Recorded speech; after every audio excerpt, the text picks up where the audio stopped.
Dean. We are live! Welcome to the Crafty Boys, where we drink beer, talk about bullshit, and, well, that's because That's fun. it. So, there you go. That's We the will, podcast in a nutshell. pretty much. This is indeed our 11th year anniversary show. We will have strippers, and there will be cocaine, and of course, there might be beer. We're not totally sure as well. Hi guys, how's it going? I mean, hello boys. Hello. Don't everyone get excited at once. I Hello, can't yes. handle it. There's so much excitement here. Hey, Yeah, sorry, I was amazed by your delivery, so I kind of got lost. So yeah, what's going on, gents? It's 2026 now, isn't it? Yes. it is. So, first, I can't believe congratulations we've on been 11 doing years. this. for We are 11 now years. in the second quarter of the 21st century. That's very true. Mm. And of course, I really want to know, how is Snowmageddon where you are? It's good. I like it. The snow it makes for a climbing experience every time you want to cross a street, which Nice. is kind of great.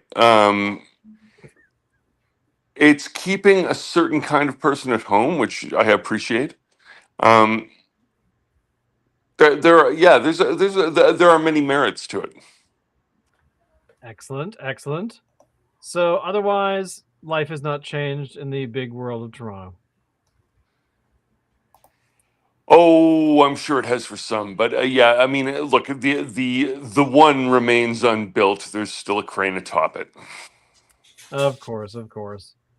And how are you boys? How are you doing? Keith, thank you for coming again, bringing the whiskey to the classing up the joint, as it were.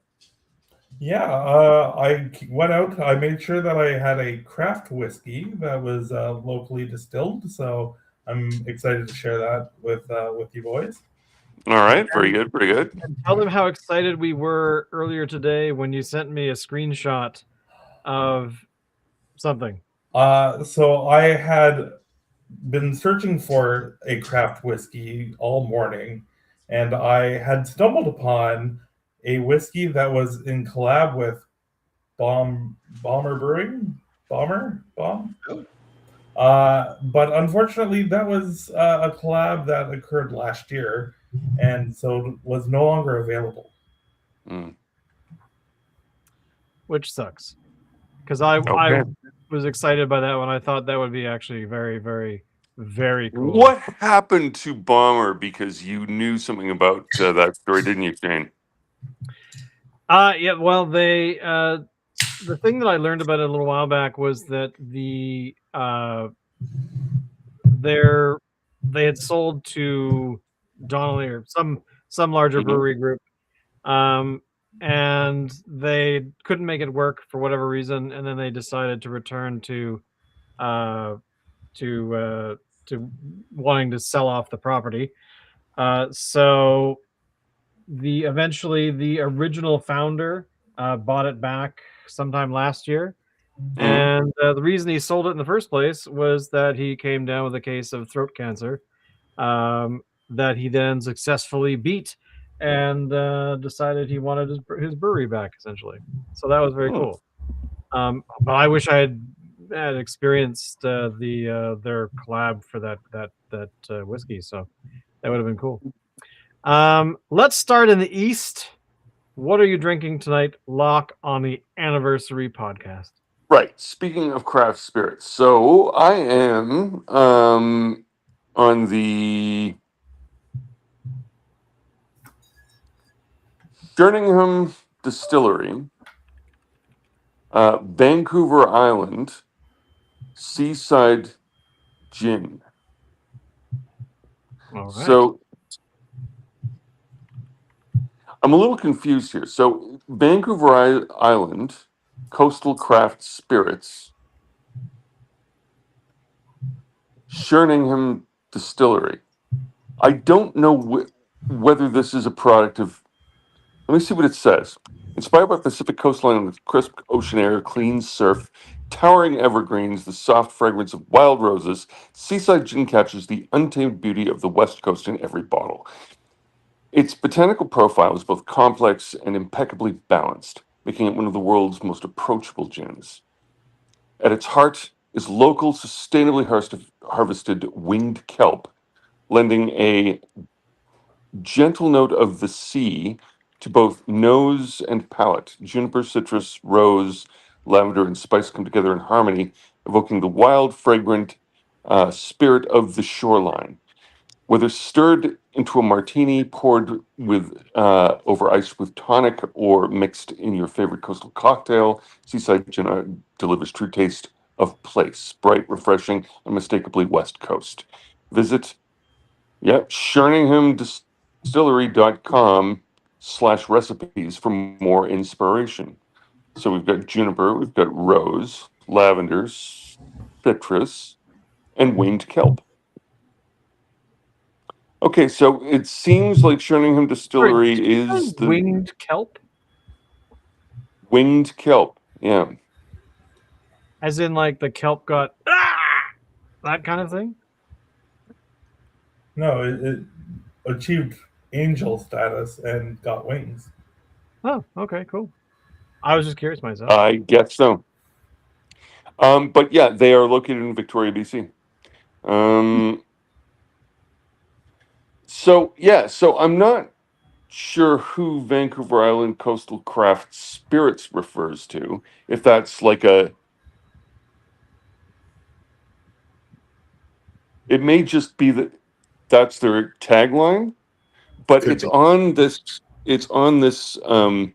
So this is how you know that it's craft spirits. Is it says on the little bit of tape that they put across the bottle here. It says craft spirits there, so you can be sure. See.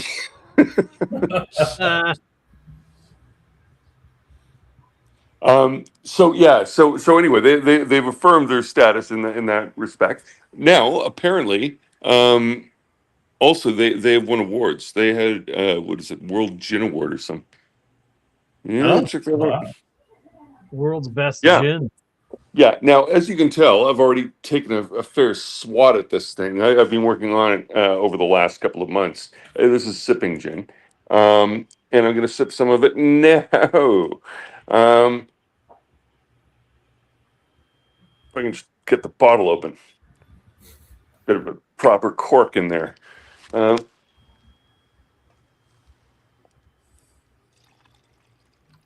And what color is that? Is that a This is clear? a clear. This is a clear white gin. Okay.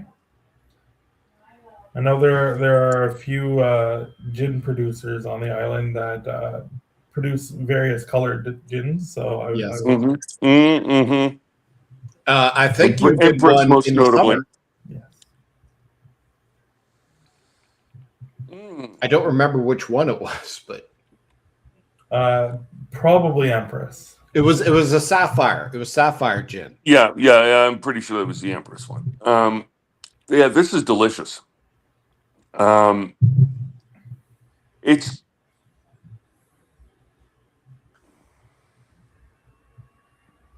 I won't say it's totally reinvented how gin tastes or anything like that, but it's bright. Kind of a smooth finish. A little bit. I don't know. Do I taste anything of nori in here? Is there anything seaweedish? Maybe just a touch. I'll put it this way. It definitely has. Does seaweed have a taste? Oh, definitely. Have you Yeah. had roasted seaweed before? Do you not eat sushi? I try not to. We might want to come Well, I back. mean, to that. okay. No, let me I have had sushi, and that's the thing. Like, I find that the seaweed doesn't have a flavor to it, in my experience. It's not. It's not. Yeah. It's not what you call a flavor exciting time. Yeah. And to be fair, there's nothing especially, this isn't gonna smack you in the face and go, oh wow, taste the seaweed, man. Like it's not like that. Okay. Yeah, it tastes like gin, if we're being honest. Okay. Cool. Nice Well, gin, there's sipping gin. yeah. Excellent. Nice. All right. Somebody else I know is drinking hard liquor today. Yeah. Who is this guy? That would be me. I am drinking Sons of Vancouver. This is they call it the original wheated rye. Okay. It's 25% wheat and 75% rye. It's got a nice sweet flavor and notes of vanilla. And it's also got a spice blend in it. So it's got a bit of a kick. I'm not a huge fan of the spice blend myself, but the sweetness does counterbalance some of that spice, which makes it enjoyable. Okay. So that is meaning words, brain connection, forming, question, facilitating, Getting there. neuron energy. So, the Sons of Vancouver, they're in North Vancouver. And my understanding is it is a small-ish operation. I believe from what I recall from their website, they have 5 different whiskeys. And this one kind of jumped out at me because it is the original wheated rye. So when they say the original wheated rye, do they do anything to back that claim? Uh, Because isn't Canadian whiskey, generally speaking, it's not pure rye whiskey most of the time. There are a few full grain ryes, and I know about them because I go after them in particular. But isn't like Wiser's and Canadian? Don't they all have a mix of? Now it might be a different ratio. It could be a different ratio. I'm not quite sure what the ratios of the wheat to rye for those whiskeys are, or if there is a ratio. I don't tend to drink those whiskeys very frequently, and especially don't look into what I'm drinking when I'm drinking it. Oh, Uh, Mainly because they are bigger names, and I just if I'm drinking it is because it is the only thing that's available. They don't necessarily justify the original wheated rye claim, but having it 75% rye and 25% wheat, that seems like a pretty interesting ratio, a ratio that you wouldn't typically see. I don't think. okay. What kind of whiskey do you prefer? I tend to go for a single malt Scotch Yeah. or something along those lines. Okay. Single Yeah, malt is good. Nothing wrong with that. it's got a nice sweet hint to it, and it smells just as beautiful. The vanilla comes out quite nicely. When you say there's spice mix involved, is this sort of like Sailor Jerry's kind of a taste, or do you have a? I don't think I have a comparison off the top of my head. Mm, Uh, no, I don't think I have anything off the top of my head. But they in their description they do say that they have uh, underscored by the signature baking spice warmth of rye and the richness of charred oak. Uh, and so it's got a bit of punchiness to it, uh, but it is mainly relatively sweet. mm, mm.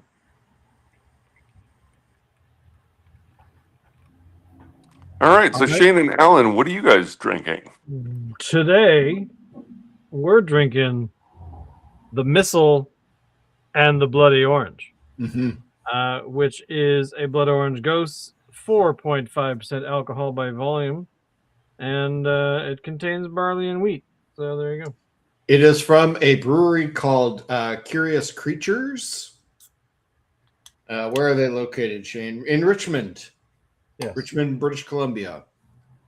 It says here on the tin, as Locke would call it, juicy and refreshing. Missile and the Bloody Orange is a ghost style sour that is supremely crushable and pours a delightful ruby red. This is mine. I don't think it's ruby red. No, it is definitely not ruby red at all. No. And It's more of a. It looks like just a hazy IPA, to be honest. Doesn't that's smell the like thing. They say it's a sour, and it does have a sourness to it, but it's really understated. Like, that's subtle. it's really subtle. In fact, I wouldn't know that it was necessarily. Oh no, I would know it was a sour, but I mean, as opposed to most other sours that are out there, this is the least sour that I think I've ever had from a sour, if that makes sense. And I agree with them. It's crushable. Like, It's very crushable. You could chug this. This doesn't really not. Some sours have that punch at the top. This does not. No. I'd like to know more about this though. So, What do we know about Curious Creatures? Have we ever Not a had whole lot, anything to be from them honest. before? Curious. Well, I'll look them up because I don't know anything about them. Yeah. Oh, This is one of our accidental finds when we go to the beer store and grab things that sort of strike us at the time. It was an accidental find. We were walking in the beer store. Shane tripped me, and I went head first right into the wall with all the beers, and they all come crashing down. Wouldn't you know, this one landed in my hand like this as it was falling off the shelf. It was impressive. Like, hey, Very how about impressive. this one? Cool. Hmm. That was a completely made up story. That didn't actually happen. oh, okay. I Disappointing. I was digging that was thought. starting to believe it, and as the story went on, it started to fall off. Yeah. Exactly. I do that. Okay, so here is the Curious Creature website. And they do actually. I'm going to start over here. Let's actually check their beer library. Parade. See, I've not seen any of these except this one here. Mm-hmm. Why do I feel like we should have run across these guys more often? Oh, wait a second. Go up the Spires of the Sunken Tomb. I think we've done that Okay. one. Okay, so you actually I was wondering the same thing because this felt familiar somehow. We might have done this last fall. Yes, I think we did. But I like that they have cool art. the art is fascinating. I love it. Mm. It's got like But I always kind of It's not Phillips. It's not Driftwood. It's different. I like it. yeah. I don't know. but I get a little bit wary of breweries that put too much emphasis on the artwork on the can and not enough emphasis on the beer, the product in the can. True, that does happen often. That's It fair. does That's happen. fair. I don't think that's the case with this brewery in particular. Mm. So far, this has been a very good beer. This is very crushable. Oh, Ooh, hi there. fine. We're drinking fruit juice. We're not drinking anything other than that, and there will be no. Actually, they're drinking blood orange juice.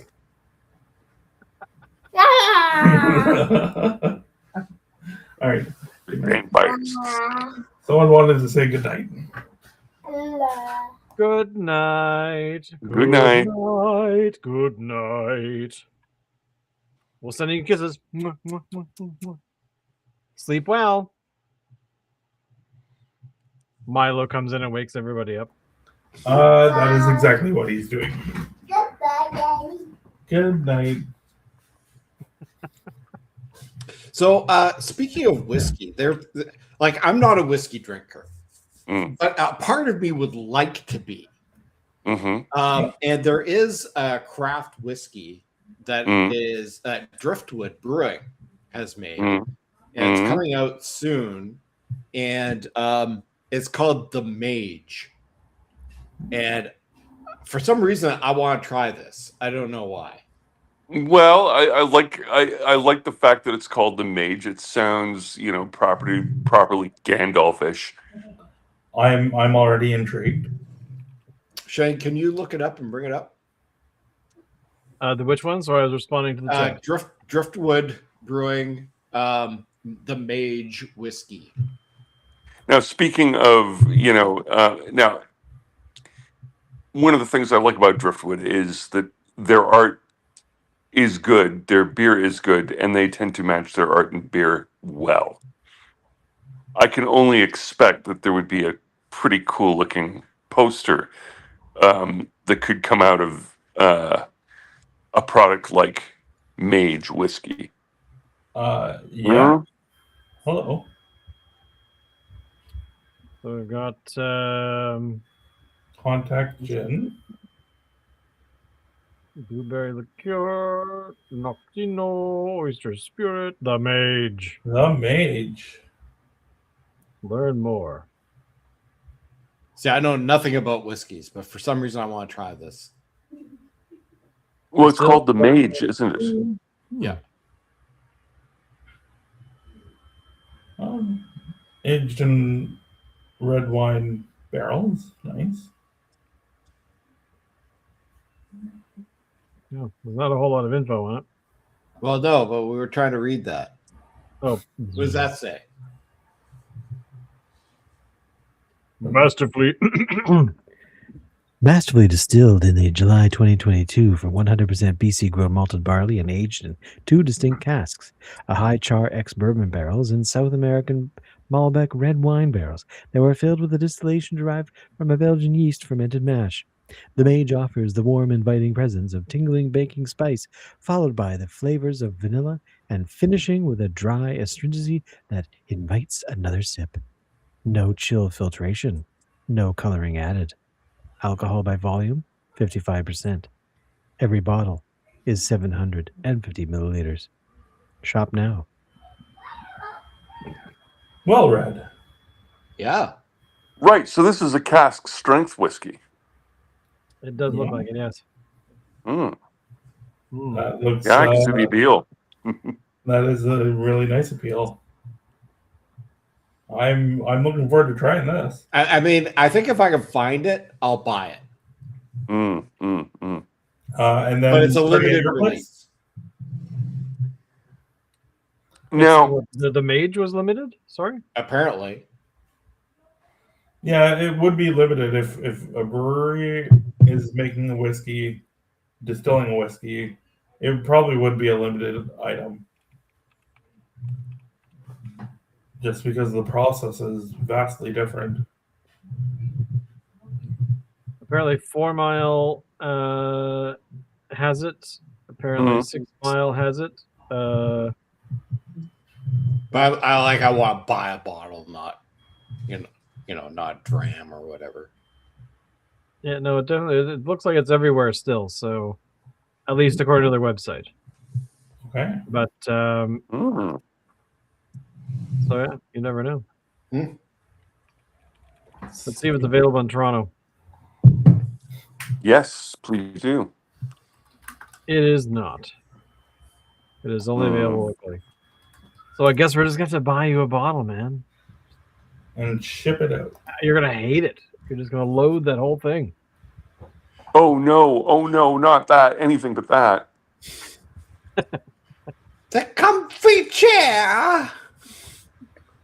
Oh, God, I haven't thought of the comfy chair in a long time. All right, what else is going on? All right. Well, I don't know. Let's see. It's an interesting question. What is going on nowadays? Seems like we've we've kind of drifted into this sort of period in history where we're just kind of in the doldrums. Everybody's sort of repeating the same old thing over and over. Yeah. Yeah, it's the same story every day. A lot of Going to shock hell in a and awe. handbasket, and we're just sitting here drinking beer and watching old movies and TV shows. Maybe. Yeah, perhaps. Yeah. Speaking of Let's old, start live streaming Back to the Future. speaking of old TV shows, so westerns, favorite westerns. Yes. Go. Like Have Gun Will Travel and Wild Gun Wild. will travel to a far-off land. A man without honor in a Bonanza. savage land. I'm going to point out that I actually haven't really seen any of those shows because westerns weren't really my thing. Same. But I have seen some episodes of was it The Wagon Train? Okay. It's kind of funny because like you watch some of those old shows and like they'll have like a guest star, it'll be like DeForest Kelly or something like that from that they hadn't achieved fame yet through whatever it is that we know them from. But yeah. You mean like Ronald Reagan? Yes, Ronald Reagan. Yeah. Actually, I haven't seen Ronald Reagan in any of those old shows, but I've seen like Burt Reynolds, Okay. William Shatner, DeForest Kelly. Actually, I saw DeForest Kelly in something just today. And then there's some other people I'm like, oh, who is that? Who is that? And I saw them like much later in life. And they were like, they played like a bit part on like Three's Company or something as an elderly person.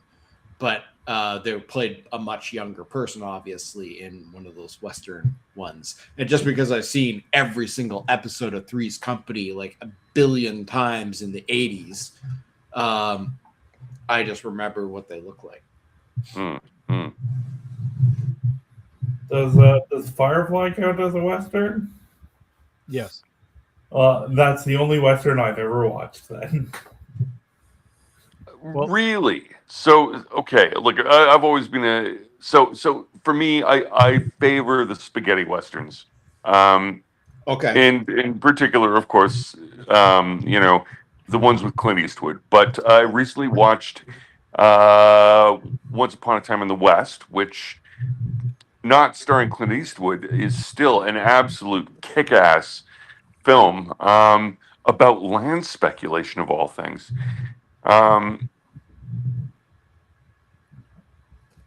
But how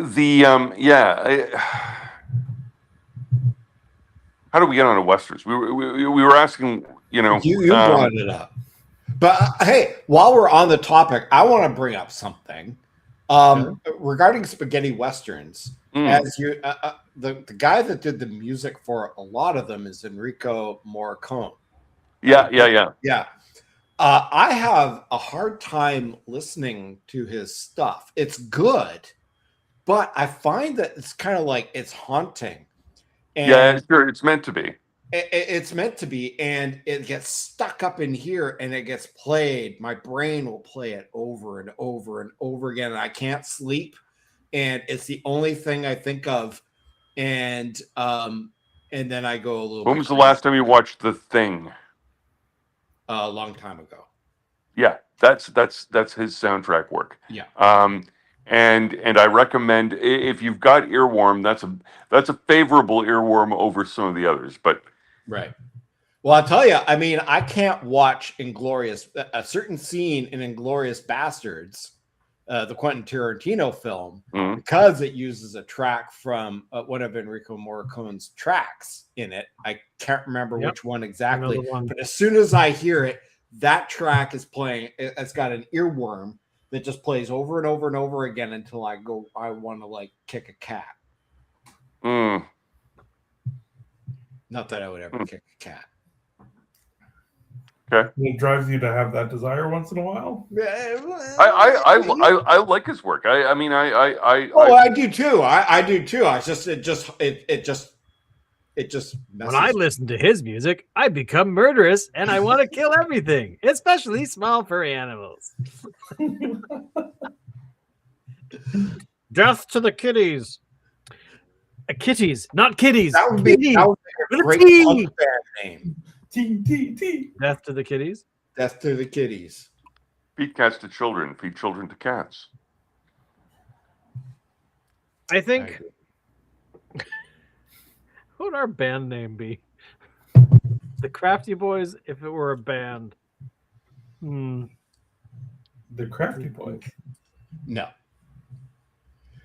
We could be the Crafty Boys if we dressed up with like suits with those or we had like shirt and tie with like those colored blazers and everything, and we were like on the front of the album cover, like like the Four Tops or whatever. What you mean, like the Beatles? Kind of, but a little bit less artistic.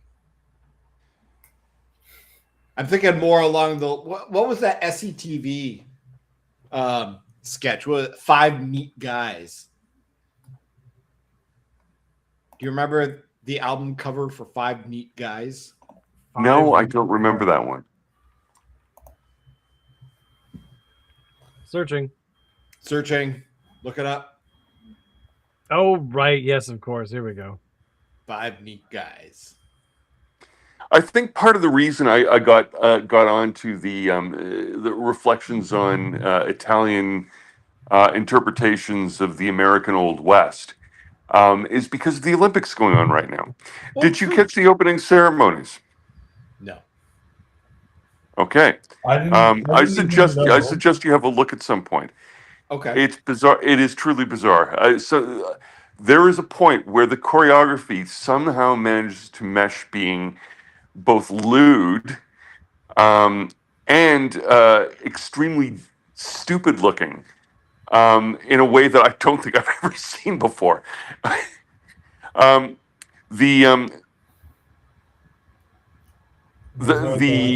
are Five Neat Guys. Yeah, so we could be a band and call ourselves the Crafty Boys if we looked like that on the album cover. Oh, of course, we would I sell. mean, that doesn't look that hard to do. You guys. I don't know. I would ask Weezer about that. It might be harder than it looks. True. Oh, fair enough. Good point. It's a very good point.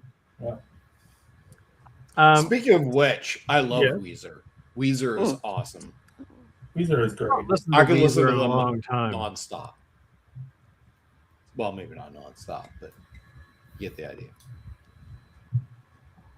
Yeah, I could probably play that for a day and not get annoyed. Their first album? Oh, I could listen to it almost endlessly. What was their Yeah. first album? It was that blue one. Probably Blue Album. Yeah, it's the blue I album. think they named all their albums by color. Or I like the one with the sort of the Japanese looking art. It was sort of brownish. Weezer. I think that was their second album. No, I think their second album was the Green Album, wasn't it? Oh, maybe third. I don't know. I never followed them that closely. Although I did see them live once. Oh, did you? See, I haven't seen them live. Yeah, Actually, they were one good. band that I would have, well, one of several bands that I would have liked to have seen live is Presidents of the United States of America. I think they would have been fun. Yeah, that Peaches song was catchy.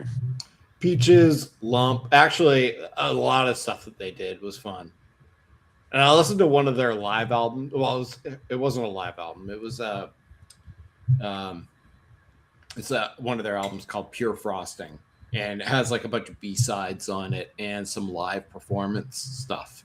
And their live performance stuff just sounds awesome. Like, what a show!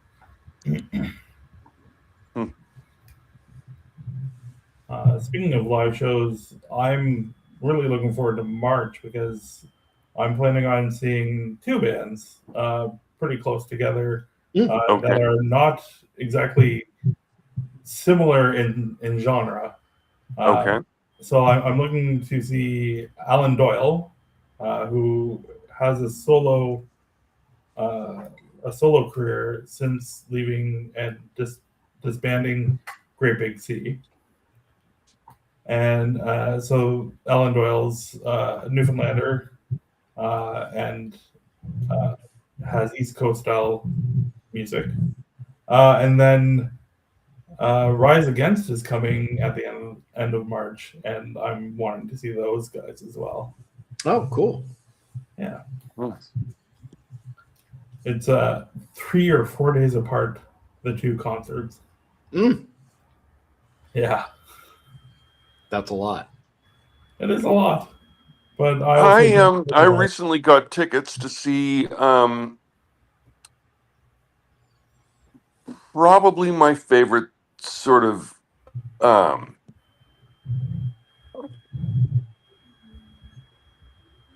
favorite death thrash band. Well, I'm a Carcass or but yeah, well, like a band that I rate very very highly. The Crown are disbanding again because this isn't the first time they've broken up, but they're disbanding, and so they're doing the final tour this coming year, and I will see them because I have tickets in the city in which they were formed, not the hometown, but city in which they came to prominence, let's say, Gothenburg, Sweden, Yeah. next December. Oh, Nice. Yeah. good for you. that's Yeah, so I'm looking forward to that. You know, there was 2 bands that came and played in Victoria recently. I didn't know that they were playing here. It's not really my jam anyway, so I probably wouldn't have gotten tickets for it anyway. I was kind of surprised that they were both still performing, and that was Anthrax and Megadeth. Okay, yeah. Anthrax are alive and well. Megadeth, the last time I saw them was a decade or 2 ago, and they were okay. Excuse me. But I feel like Dave Mustaine's done a lot of growing since then. Mm. Like growing isn't growing old. Well, there's a bit of that.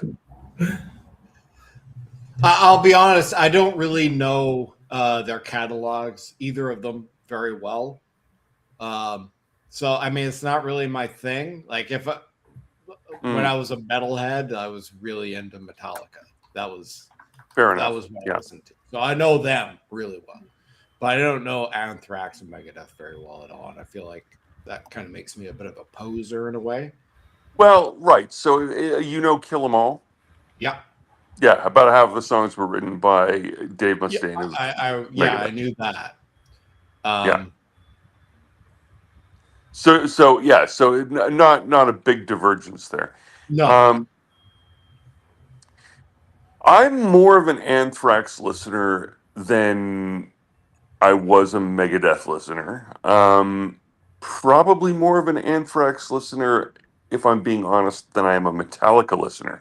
I love Cliff Burton. Yeah. yeah. Well, who did? But I was more of a Cliff Burton fan than a Metallica fan, if I'm being honest. Anthrax, yeah, they were a good band. Like, and I even enjoyed the John Bush stuff where the guy from Armored Saint took over on vocals. That was a period that I there were tracks that I really liked. But yeah, no, Joey Belladonna's properly back where he should be at the front of that band. Scott Ian, like for a guy that doesn't seem like he seems more like a hardcore dude than a metal dude. His metal props are about as solid as they come. Yeah, they're sort of a weird band, really. Like early '80s, like there's elements of glam going on and like the hairstyles that they were rocking, which I don't have a problem with. I'm kind of a little bit about that. But on the I other think hand, back in the day when I looked at Anthrax, without even listening to their catalog, I kind of put Anthrax on the same level as, say, Cinderella. And that's probably not fair. Like, I shouldn't have done that. Yeah, no. That's not the right picture at all. I don't think Cinderella were like they were akin to Bon Jovi. Yeah. Yeah, they were like the missing link between Bon Jovi and Rat. Yeah, I could agree with that. Or sort of more. I think they were trying to emulate Motley Crue. Is what they were trying to do. Weren't they Another too band that I couldn't glam for really that? get into. Motley All right. Crue, Scorpions. Favorite. Mhm. I was going to say that I wanted to know what Keith's favorite band is in that glam rock world. What my favorite band is? Yeah. So I'm a huge fan of the Decemberists. They're kind of an Americana folky type band. I usually like to listen to music that tells a story, and they tell a story, but it also comes off as very literate, and so I enjoy that style quite a bit. And so yeah, I discovered them while I was in university. Some roommates of mine were playing them, and I got hooked pretty quickly. Yep. That's cool. Yeah, I had some pretty cool roommates. So, but I mean, for you, did you find that your music taste changed as you, like, from the say when you were 10 years old until you were 15, then to your 20, and I think between 10 and 15 it changed because I would normally listen to pop music a lot more, right? Mainly because I would mainly hear from the radio in the car, and it was my mom who was driving, so she would pick the music. Mm-hmm. And as I got older, I had more influence over what I got to listen to and had more autonomy over what I got to listen to. And so I veered towards like alternative rock and kind of more acoustic rock. Okay. And that kind of stuck with me throughout university. And even today, I listen more to alternative rock, acoustic rock, other genres of rock or sub-genres of rock. That's cool. So, like, I guess the very beginning, 5, 10, there was a shift in my teenage years. I'm a little confused when you say acoustic rock. What kind of music are we talking about here? Would this be like people playing, rockabilly, on an acoustic guitar, like kind of a Stray Cats kind of a thing, or is this more like rock with folk elements? Like more of a like maybe Nirvana Unplugged or something. So yeah, a little bit of Nirvana Unplugged type of deal. I generally listen to acoustic remakes of the original songs. That said, I also generally enjoy the original songs anyway, so I just enjoy the acoustic version a lot more. I enjoy vocals more than I enjoy the instruments. Not that I don't enjoy, the melodies that can come from a good guitar. Okay. So you're a clean vocals. You like honest singing. Like you want a singer that's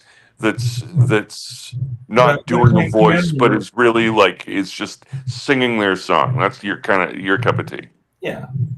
Yeah. Okay. Now, out of curiosity, is like do you veer towards particular next like you mentioned Nova Scotia, like there's a little bit of a like a sort of an easty coasty maritimer accent. Is that part of what you like in your sound?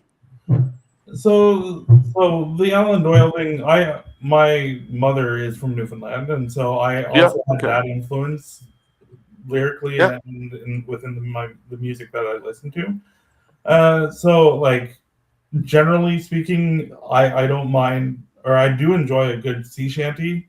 I Sure. enjoy Yeah. some music that does come from the East Coast, but I don't usually seek it out. And so Okay. I generally listen to Great Big Sea. I listen to Alan Doyle. Um, what was I can't remember the other one that off the top of my head, but like I'll listen to them as well. But in general, I don't really listen to a lot of East Coast bass music, but Okay. but clean vocals absolutely. Okay.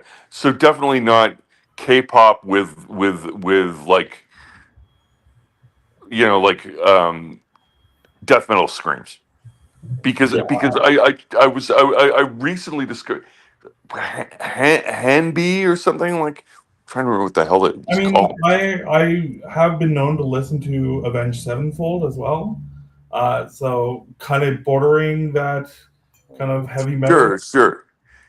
But do you bridge into K-pop at all? I was never into K-pop. No. Yeah. Okay. Yeah. Yeah. The hybrid of metal and K-pop is something that like it's I'm it's curious. different. Like of stuff going on right now that I'm like I'm not even sure where whether I enjoy it or not. But it's man, it's interesting. Yeah, I mean, I give a couple songs a listen. I don't know if I'd enjoy it, but I'm open to trying it at least. I wonder if I can figure out where. Oh, Oh, did I disappear? You did? You're still there. momentarily. I wonder if I can. Oh, can I do this? Oh, If he takes his penis out, I'm leaving.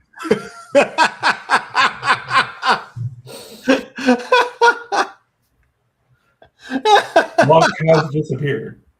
Can I do this? Can I do this on camera? Either he's gone. Ooh. Right now, it's blacking out the whole camera. And we can't hear him. Can't hear anything. Right. You're back. So Shane, search HANABIE. HABIE. NABI. BIE. Yeah. Oh my. Oh Is it my. exactly what you were talking about earlier? Mm. What you expected? Okay, I have searched for them. Hanabi. All right. They look like a K-pop band. They do look like a K-pop band. Oh, they're metalcore though. Yeah. Have we played this when you've been around? I don't know. I don't think so. A metalcore band from Tokyo formed in 2015. Wow. Sweet. We'll have to check them out. I'm very curious. Mm. Hanabi. Yeah. Like I said, I don't know if it's something that I'd be. Yeah. Like I don't think it's going to be on my regular playlist, but it's interesting. I'll have to check it out. You know, sometimes these kind of bands can surprise you, like say the 5, 6, 7, 8s. When Yeah, those guys were great, weren't they? they were. I'm assuming they're not around anymore, but Yeah, I think that's probably a fair bet. But yeah, I really enjoyed them. Yeah, they were good. yeah. I've got their vinyl. Oh, do you? Oh yeah. Oh wow. Hmm. No, they did some really good stuff, and you know, it took Quentin Tarantino and Kill Bill to kind of bring them into the spotlight. But Mm-hmm. just sort of listening to like a Japanese girl band do like old rockabilly stuff, it's just wow. It was incredible. I was going to ask what is, if you guys remember, What is the first album that you ever bought with your own money? Oh. I think I know what Shane's is. Well, the first CD that I ever bought was the soundtrack to the film The Abyss. Was it? I don't think it was. But I really, that's the one I remember. I know seem to I bought it remember. the same day as No. Razor's Shane has said that to me before, and I remember back in the old days. One of the weird things about Shane is he never used to buy band albums. He only he only bought soundtracks. So I kind of believe that. Well, I remember when you got. I bought- remember when he got his CD player because I was with him, and Right. and he bought a CD. He got Okay. AC/DC's the Razor's Razor's Edge I bought the same day. That's true. Okay. Okay. That sounds plausible. Okay. Yeah, sure. At the A&B Sound Boxing Day sales, where we had to go there Right. at like 4 a.m. But to line sorry, up. you're saying first CD or first time you bought an album? First that's time you the thing, bought is an I'm album. trying to think if I bought any other albums prior to that, because I did buy cassettes from time to time, but I couldn't tell you what Well, they that were. counts. Yeah, and I kind of think even back then you were into movie soundtracks. Yeah, I know I had this. I know I got the soundtrack to the Transformers movie. Yeah. With BC hair metal band Kick Axe. That's right. That's right. Yeah. I mean, I remember probably. That's a good question. I mean, I played so many different styles of music because at the time, around the time that I was I was at that age where you would start to buy music like that or of any genre. My sister was at that age where she wanted to listen to the Muppets and Care Bears and all that kind of stuff. So I would say probably I don't know. It was probably Back in Black or something like that. Like the first Really? album that I went to buy on my own. Huh. I mean, that would have been what, 15? Somewhere there? I guess so, something like that. I mean, stuff before then was, Christmas gifts and stuff like that. So, Yeah. but the first CD, I definitely remember what that was. But yeah, you're right. I also bought the Razor's Edge the same day. I also remember buying Chopin and a few other things that day. So, an eclectic array of music. I know later on I got into collecting Elvis and It's true. some I still earlier remember you stuff. got an Elvis box set. Yeah, I did. But there was a lot of stuff that I got into, but it was not really. I guess I wasn't really a loyalist to any particular band until much, much later. I think if I were to say that I followed a band somewhat, paying attention to them, would probably be the Tragically Hip. Because I went and saw them live like a couple weeks after I graduated high school. At the Royal Theater, come to think of it. It was the Road Apples tour. But I don't know. I just really can't think of any band at the time that I actually went out and bought. But I know that I did buy stuff, but it's long gone. But definitely I would say that as an adult, though, I mean, during the day, I just recently was listening to some older music from Alabama and Louisiana from like the 30s. It was sort of blues, some kind of leaning a little bit into bluegrass. But actually, I just found out a few months back, one of my neighbors just down the hall is like a guitarist for a bluegrass band, and they play on a regular basis. So I don't know what they're called, so I'm gonna make a note in my mind to go and ask him, because I wouldn't mind seeing him live. Because you know, there. I think it was "Oh Brother, Where Art Thou" in like what 99 or 2000, where bluegrass was sort of not exploded, but it became a little more noticeable, especially for vocals. Yeah. But like a lot of the old, the old standards or whatever, the popular music um, was done for that particular film. But I do listen to. Actually, one of my favorite bands on YouTube would probably be uh, this band that does covers of other music in a bluegrass uh, cover style. So, they've done AC/DC, they've done Pearl Jam, they've done Led Zeppelin. Um, but yeah, I mean, my neighbor Julian, friend of the show, criticizes my musical taste. Apparently, I'm supposed to be listening on a daily basis to Steely Dan and pretty much any of their contemporaries, or as yacht rock, as it were. There's nothing wrong with yacht rock, but I mean, Nothing wrong with it at all. A lot of really solid musicianship, like that is really their strength. The sort of that. I always think of them as kind of like an offshoot of big band music. Like we're talking like going back to the 40s, right? With a huge orchestra and who's that musician I like?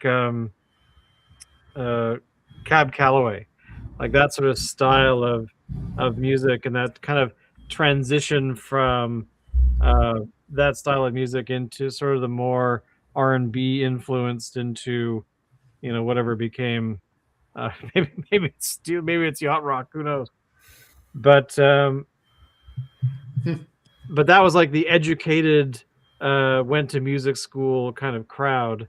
In my thinking, I'm completely wrong, I'm sure, but compared to somebody going, I want to make music and I really like music, and picking up a guitar and learning to play. So, not everyone can go to Juilliard. Or do they teach music Well, at yeah, Juilliard? my personal favorite Juilliard graduate is a musician called the Great Cat. If you're not familiar with the Great Cat, Great I Cat. suggest you familiarize yourself with the Great Cat. okay. Well, that's Spelled the with other a thing K. too, is that there's Spelled with a K. Cat. okay, K-A-T. yeah, I just found her, I guess. Oh my. Oh my. Hello. But I would say as an adult though, my musical tastes have been heavily influenced by Locke. Because I found like I really like the band Ghost. And I've every so often fall down the rabbit hole of finding out, bands of a similar style, and not really a K-pop, J-pop, C-pop, whatever China pop stars are called. But every so often, I will fall down that rabbit hole, and eventually, somehow, if you listen to K-pop, you land in trance, sort of music, which I've never really. I guess it's what's it called? Like, what rave music or whatever, which is very much just that steady beat for 12 hours, and then everyone falls down, Right. or whatever they do at raves. Drugs, I guess. Can't say I'm a rave person at all in any way, shape, or form. No, me neither. But That's for the kids. exactly, and also I've grown raves. a significant Dance appreciation is fun. for. Sorry. I like dancing. Dance is fun. Well, exactly. But I've really enjoyed music that would not be considered traditional music, I guess. I'm trying to like different styles. Well, okay. Yeah, I mean, look, you have an inordinate sort of more than other people. You have a lot of soundtracks in your collection, and you have a lot of you have a lot of music, in my recollection, or at least sort of in your, in your range of interest, that is sort of, it's actors doing an album as a, as part of their time off, rather Totally. than, rather than, they're a musician who, got a gig as an actor, kind of thing. Yeah. I Like, remember you bought an album that was specifically just like Muzak. Like who would buy that? Shane. that is true. I did buy that. And something else about you, Shane, that I've noticed, that until in recent years, like say the last 5 years, you've kind of resisted the whole going to see concerts, like live music, and you said you didn't see what the point was. And it seems like you've kind of embraced that a little bit more over the past few years. Well, Oh, I yeah. would say so. I think actually the reason for that was the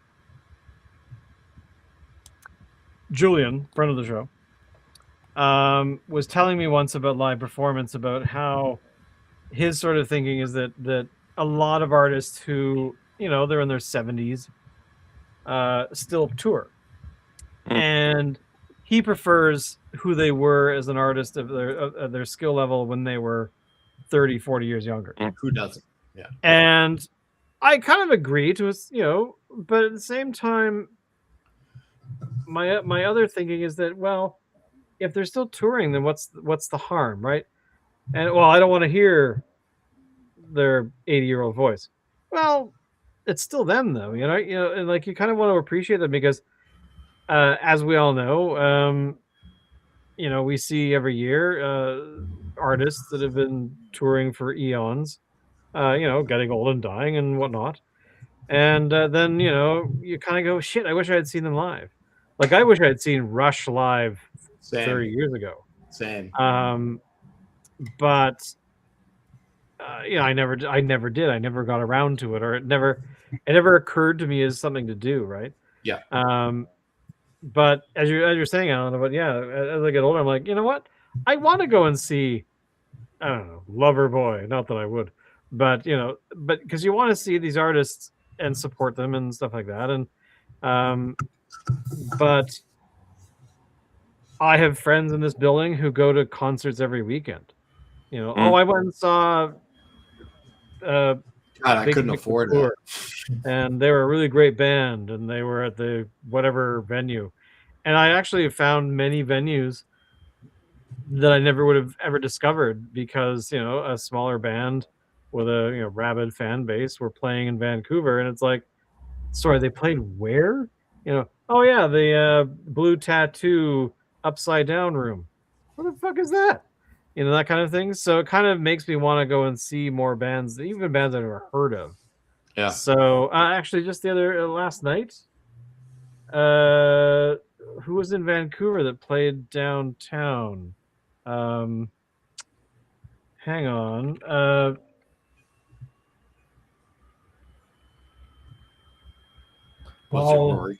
While he's looking that up, my first album was Our Lady Peace, Healthy and Paranoid Times. Oh, okay. Yeah.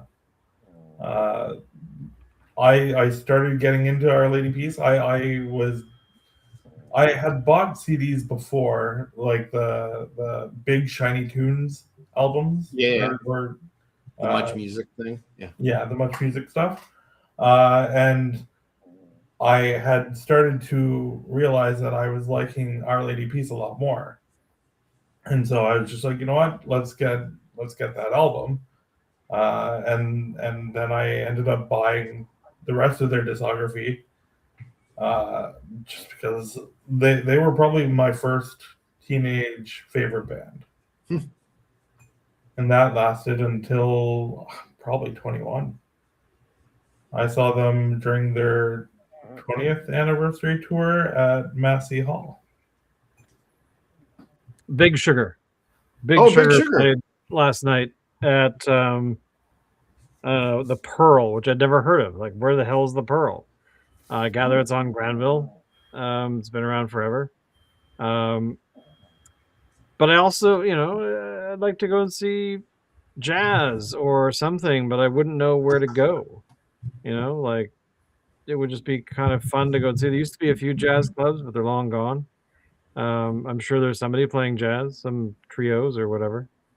Yeah. Anyway, Cool. that just finishes my little thought process there. I blame Keith. I actually went to a small jazz show. It used to be down on Bidwell. There was a bistro there that jazz bands would go and play. I want to see some jazz, funk, sort of soul motherfuckers play at the Black Swan Pub on Danforth in Toronto earlier this evening. Nice. Huh? How was it? It was Oh, good. it was good. Yeah. All kinds of fun. Right on. Locke, what No about box you? pit or anything, but you know. All right, boys. What is your favorite moment of the last 11 years of the Crafty Boys? That started in February of 2015 Favorite moment. using Good Google Lord. Plus something. I've totally forgotten what that product was called. Google Plus? No, the actual Oh, the streaming platform. I can't remember. Good question. Oh my lord, I can't remember what the hell they called it. Nah, it doesn't matter. Oh, Google Plus for Live. That's what it was. Okay. On YouTube or some stupid name. But anyway, back to my question. We've done this for 11 years. We're probably 600 hours into the show. What is your favorite moment ever? You realize we drink You're on this watching program. Yeah? 2015? Yeah, I know, right? Oh my gosh. Oh, there was that time. It was a promotional thing where we had Dave. He actually went up in a helicopter and he went over a mall and threw out a bunch of turkeys. And he thought they could fly. Yeah. Oh wait, that didn't happen on this show. That was a different show. It was a different show. Wow. That was a different show. I did drive around Manitoba and drive into a literal look swarm on the show. That I happened. remember that. That is true.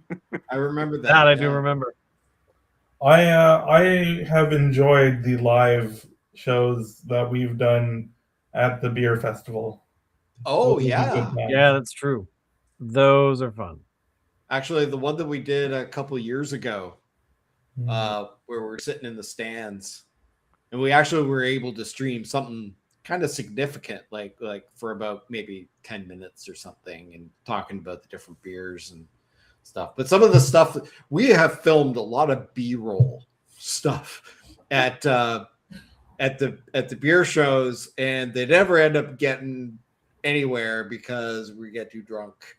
Yeah, we've One of these recorded days, many we'll have videos. to we'll have to chop this into a documentary or something. Yeah, I think so. Exactly.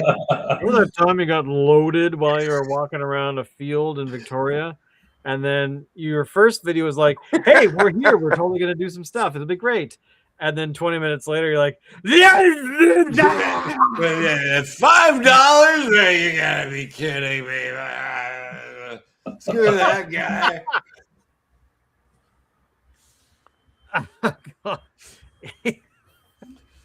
yeah. Yes. I remember watching some of those just doing this. Oh, fuck. I can't post this on the internet. There's only been like twice in the history of doing podcasts. I don't know, maybe 10, 12 more. I don't know, quite a while ago. I did a podcast with one other person, and I don't know what we did, but the topic was hilarious. And I remember recording it, being like, "Wow, this is really cool." And then I went back and listened to it again, and it's like, we can't post this thing where we think raping babies is funny. Like, there was context for that episode, so it made sense because we were talking about crime and stuff like that, and we were laughing about it. And then later on, I'm like, no, there's no way this is going online. This is just ridiculous. Because if you've not listened to or read the article that we were reading, Sure. yeah, exactly. Like, it just made no sense. You were responding to a thing. Yeah, got Yeah, it. Yeah. exactly. Responding to something that I said 20 minutes before, going, what the hell was wrong with me for the past 20 minutes? But for this show, I think probably one of my favorite moments was, I think it was just Alan and myself, and we were drinking some high proof beer, and by the end we didn't make any sense at all. Like, I don't remember what episode it was, but I remember looking at it months Yeah, later. yeah, it might have been more than Holy one of them. shit. We were just blitzed by the end of it. And Well, yeah, so I think one of my favorite one, and it may be one of those episodes, Shane, is from the Advent calendar. Mm. yes, there were definitely just some generally Advent it was just calendar you stuff. and me for the Advent calendar. And those are so. And I think the reason why they worked so well is because they were pretty brief. I mean, they were like 10 to 15. We kept them to half an hour at the most, but usually they were like 10 minutes. Yeah. And I think there were some shows where we went out drinking beforehand, and then we started the show, and we were already half in the bag. Yeah. So there's probably some of those gems out there. Yeah. We'd probably be arrested, or whatever it was. Here's to another 11 years, boys. Another 11. And hey, Keith, We'll make it till doing it's, legal drinking age. That's that's true. This is my daughter. She is now going to be streaming from her university. Oh man, that he has to pay for. Okay. Actually, I think my favorite part was where my youngest son had That's gone true. to bed. He was like, I don't know, he was like maybe 10 at the time or something. And it was past his bedtime. And then Shane said, "Oh, we got a new follower." And it was my kid who was supposed to be in bed. And so I That was like, pretty "Oh, good. Yeah. excuse me." So I had to stomp off and tell him to get off his device and lights out. That kid now is of age. He could be on the show with us now. That's true. Although he wouldn't drink beer, he'd have to drink whiskey. No, he couldn't even drink whiskey either. What could your kid drink booze-wise? He could drink pretty much anything he wanted, but he just okay. doesn't really like it all that much. What's wrong with these young children? Don't they know how to destroy their life? One of with these alcohol? days, I'm actually going to split with him a Phillips Longboat double chocolate porter. Oh, nice. With him. Oh, Maybe that's I'll one. do Yeah. that Yeah. or something.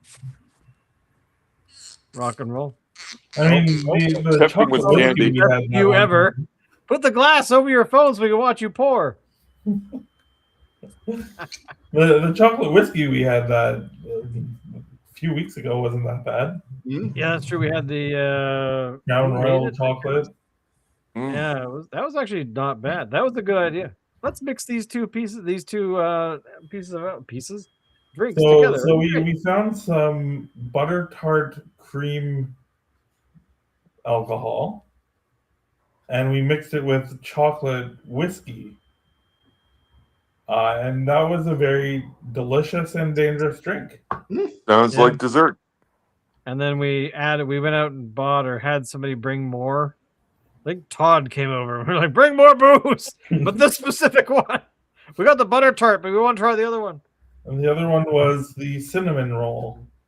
That's cinnamon roll. That's right. Cinnamon Yeah. roll and chocolate. Yeah, I gotta say they were quite good. No ifs, ands, or buts about it. Those were the days. Mm-hmm. It was a month. That was and only a half few ago. weeks back. A month and a half ago. Yeah, I'm out of beer. All right, only gents. Well, It's time to go to bed and be sad that we're out of booze. yes, indeed. All right. Thank you all for watching. Thank you for listening. And don't forget, drink good beer. Drink good beer. And we'll see you all next week for a continuation of our 11 years of being professional podcasters. Thank you all for watching. We'll see you then. Goodbye. Good night.